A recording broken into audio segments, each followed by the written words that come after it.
Uh, Good morning, good afternoon, good evening, depends the part of the world you are joining us from. I am Mazi Chika Austin, and of course, a Biafran under the leadership of Mazi Netayahu, and by special grace of God, we are here once again to propagate the gospel of redemption, the gospel of freedom, the gospel of reawakening, and of course, the gospel that is geared towards emancipation of the most endangered human species, which unarguably are the Biafran people. So we're here to talk about issues of conscience, issues of ours, very, very important. And we believe people should appreciate the fact that we refuse to be among those who want to be politically correct, even when things are going abnormal. We should appreciate the fact that we are, coming out to say, this is the way things are, it is evil, it is unacceptable, human's life should be regarded, social amenities should be provided to the most depraved people, their rights should be respected. Instead of people to, take offensive side against us, people should appreciate these facts that when the rest of 200 million Nigerian populations are being subjugated into state-sponsored terrorism, state-sponsored kidnapping and abduction and all forms of dehumanizations, IPOB is standing tall, so strong to say we cannot remain fearful like the rest of them. And I think in a normal society where decency is entrenched, people should appreciate this fact that IPOB is standing out against oppressions, not just for the Biafran people, even to those who never knew about us, or even to those who even attacked us earlier before now. Like you could see the effort IPOB has taken to measure Showore's long incarceration is brought to an end. These are things I believe that people should, as a matter of fact, appreciate and give unreserved accolade to Mazi Netayahu for bringing out himself at this critical time of our history as a people, and equally appreciating the movement he is leading, which is the indigenous people of Biafra. So, but ironically and shockingly,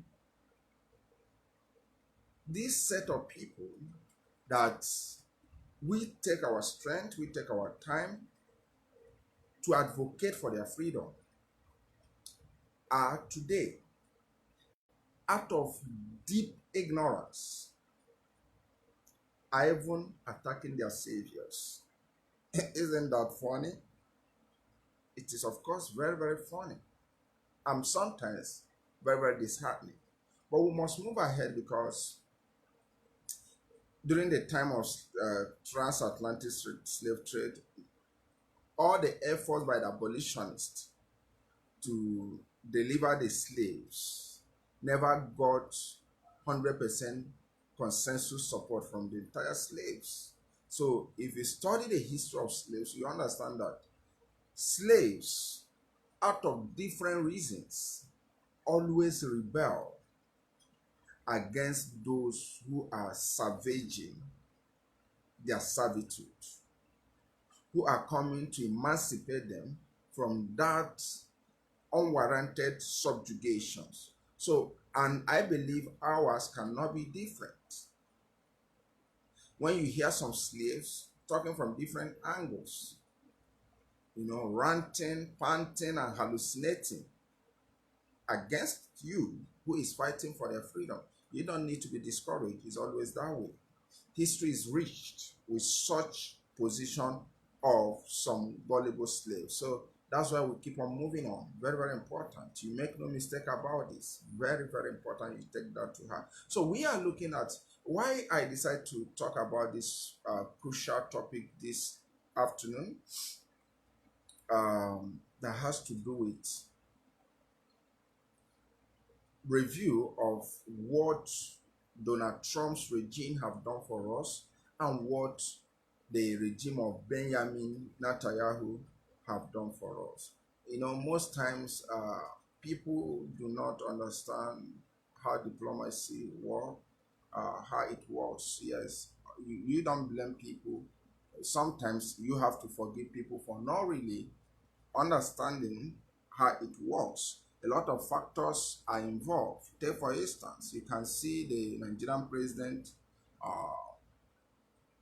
showcasing what the level of education, what education means in Nigerian context when he was asked a question in the ongoing UN summit. You could see his response, how he dived from responding to the question to reading a long list, a long drafted list. That shows you that education in this part of the world is just hooas, it's just comedy, it's just funny. So when people say they are educated and you see them sounding foolish, you see them sounding horrible, you will understand that there is education. Yes, Mazichoke, you can come in if you just send your friend request, and you come in, we talk it over. So what am I trying to say?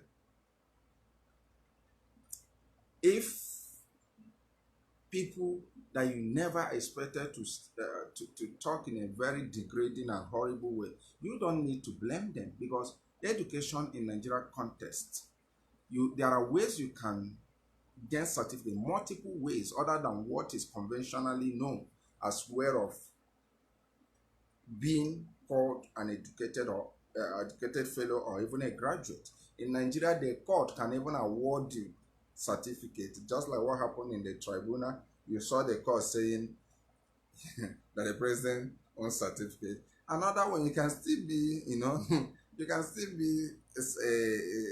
still be a graduate by affidavit.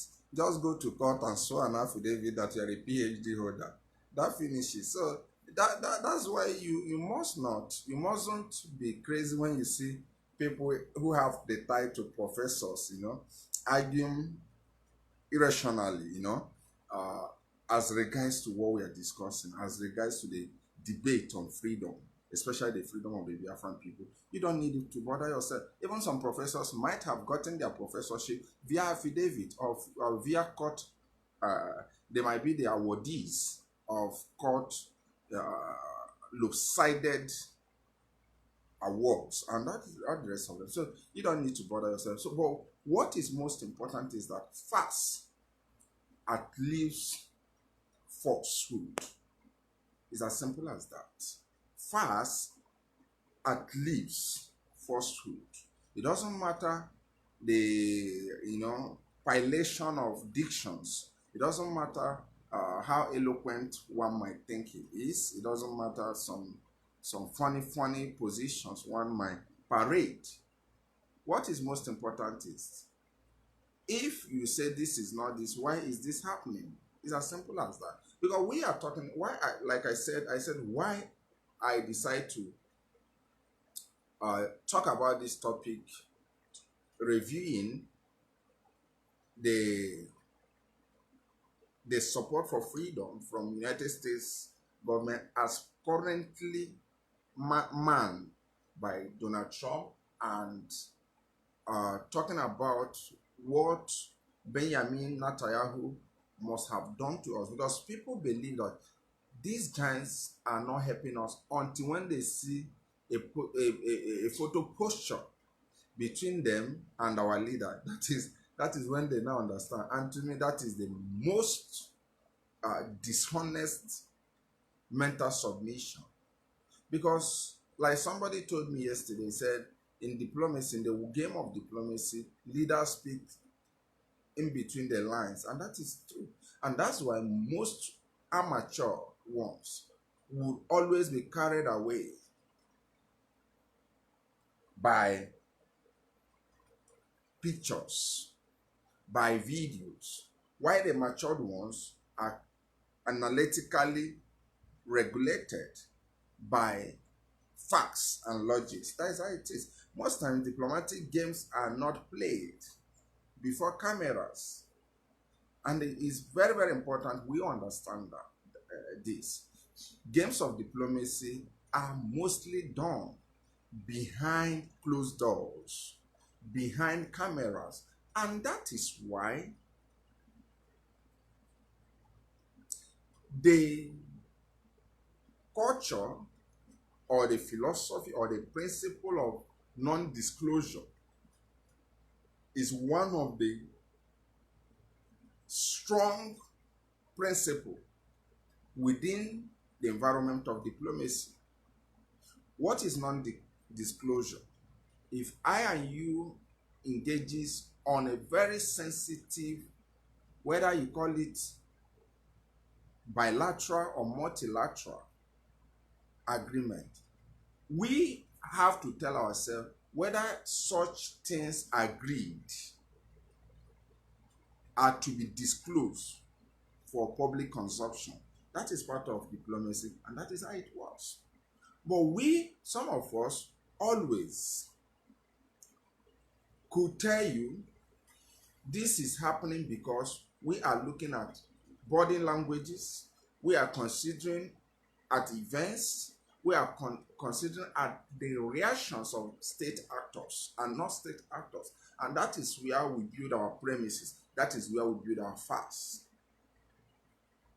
Take for instance, some people will say, how are you sure United States government is respecting our choice for freedom? Yes, United States government owns us the obligation to respect our choice for freedom because she is a free society. Yes, United States government owes us that support for our freedom because she fought for her freedom. She was never awarded her freedom. She fought for it. And she understands what it means to live under oppressive regime. But beyond that principle and natural ground in which United States government owns us that obligation to respect our choice, to support our choice for freedom.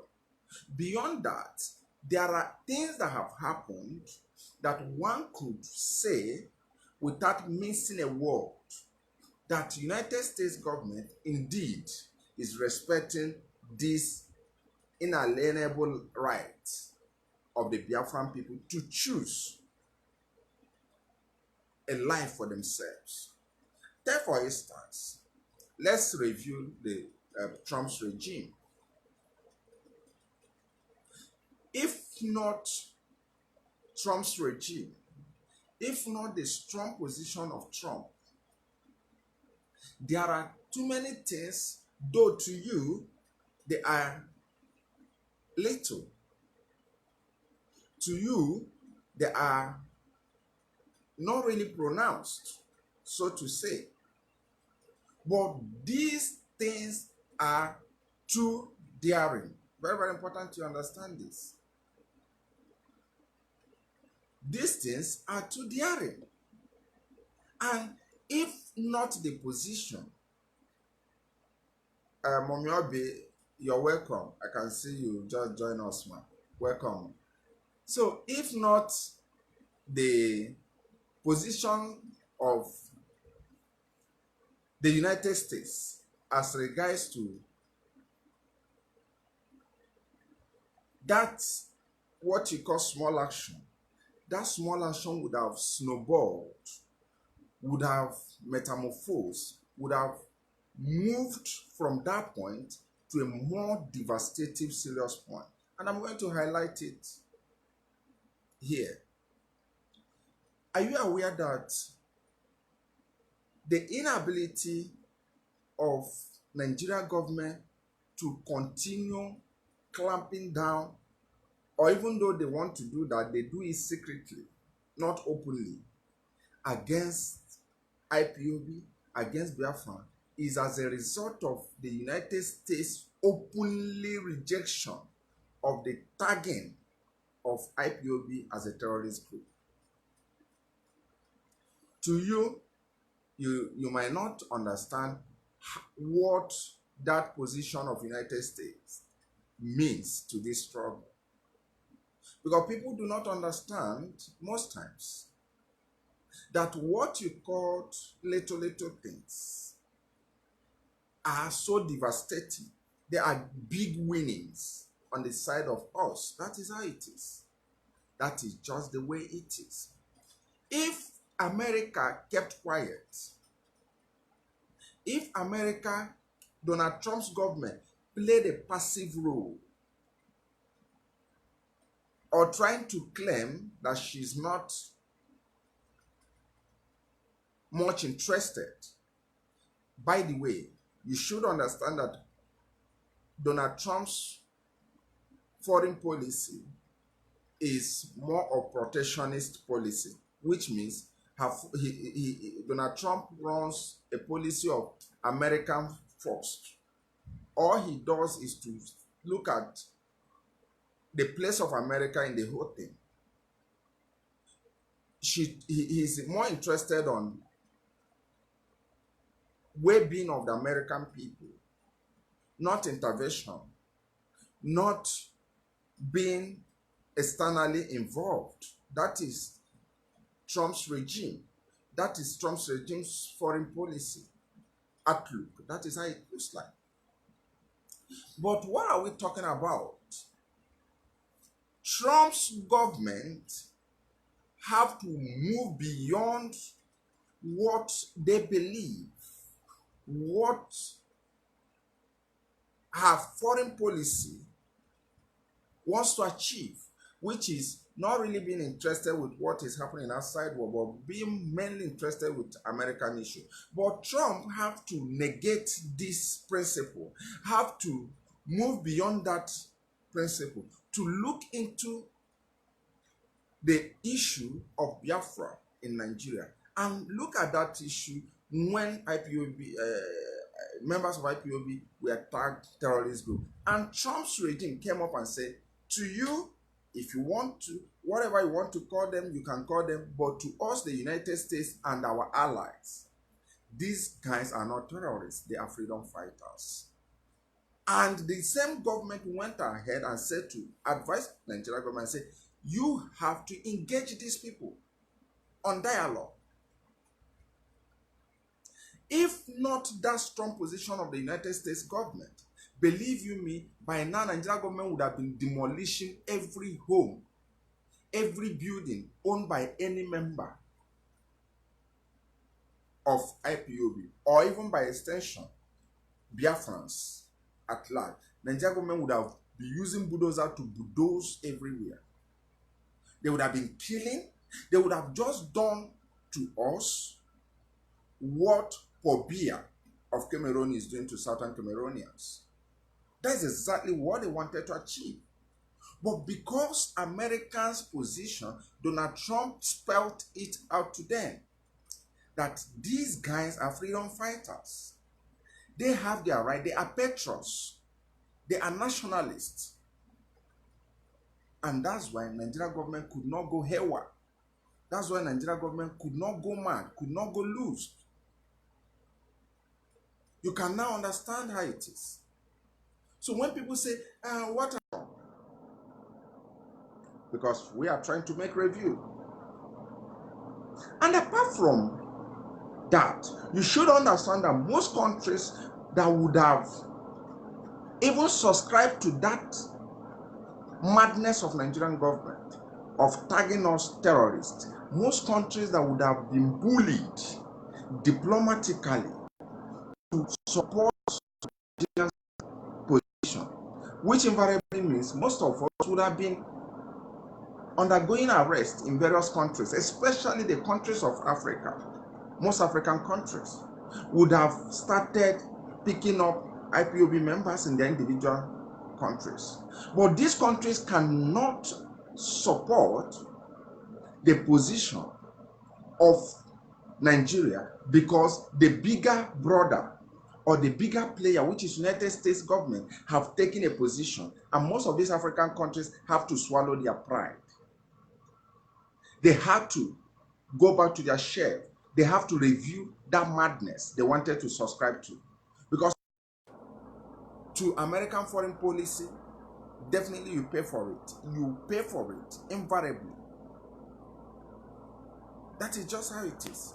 But because the position of the United States, most of these African countries, Nigerian government would have intimidated or bullied them or even bribed them with oil and said, make a pronouncement that you are in support of Nigeria's position. And guess what? Most of our brothers in Mali, in Chad, and all the rest of African countries would have been undergoing heavy state clampdown. And that would have been devastating to us and even to IPOB, because could have led to multifaceted legal engagement, and that is resources, that is money, because that would have led to various front battleground. IPOB would have been fighting legal tussle in Mali, fighting in Niger, fighting in Benin, fighting and the rest of them. But because Donald Trump made that position, that forced these countries to go back to their share. So when people say, what have America done for us? You should understand that the first thing the struggle battled with was how to move, how to move the old tag. Because before now, Nigerian government have succeeded, especially during the war, they succeeded in placing a strong badge on our body. And what is that badge? That anyone that talks about Biafra is a rebel. They succeeded in achieving that during the Civil War. They made sure all the media houses describe Biafran activists, our fathers, as rebels. BBC was, whenever she was giving that report, she calls it Biafran rebels. So that appendage, IPOB took time to remove that badge. And when they understand that IPOB is succeeding in removing that badge of identifying or tagging us rebel, they now move to tag us terrorists, with the hope that the international community will fall in, and the international media houses, whenever they want to talk to IPOB, they will say the terrorist group. But guess what? The bold position of Donald Trump against that madness was the beginning of international war to the contraption. That is just the way it is. And today, you should understand that great achievement, that great position, that great gesture from United States built a strong foundation to Nigerians' woe and plight diplomatically. And you must equally understand, very, very important you understand this, that the aid foundation that the United States government is hosting, Biafra Aid Foundation, the United States government is hosting, is another gesture extended to us. Most of us will not understand the importance of that, and it's not important to start talking about it here. But let it sink on your skull that wonderful gesture is what commendable. And Donald Trump's regime is equally worth thanking for that.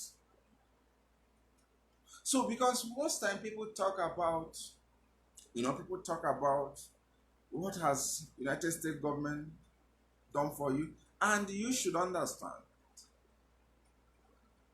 in freedom calls or the pathway to freedom, it is not done with a federalist mindset or holistic mindset. You don't just hit a nation once and it collapses.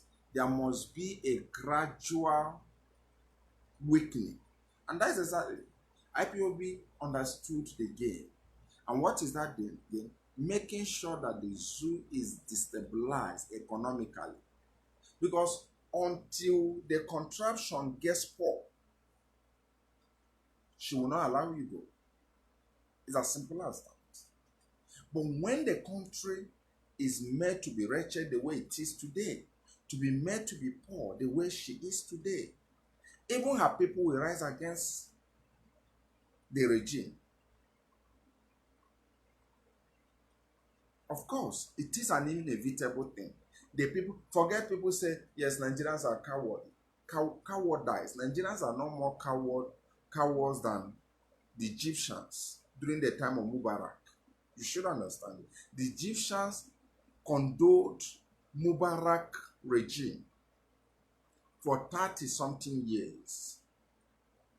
But at a time, they removed their cowardice. When poverty, when hardship came, they choose to die with oppressors.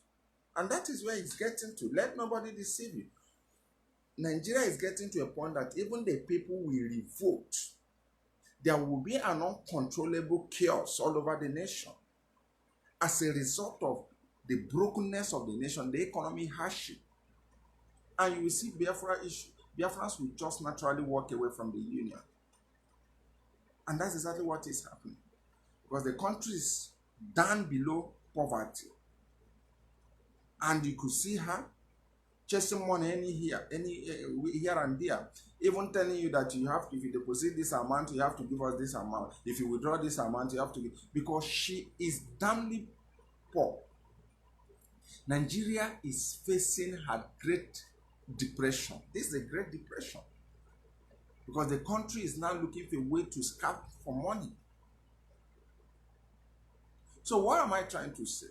What I'm trying to say is that do not be deceived by anyone who might come up and say United States government is not sympathetic to this struggle.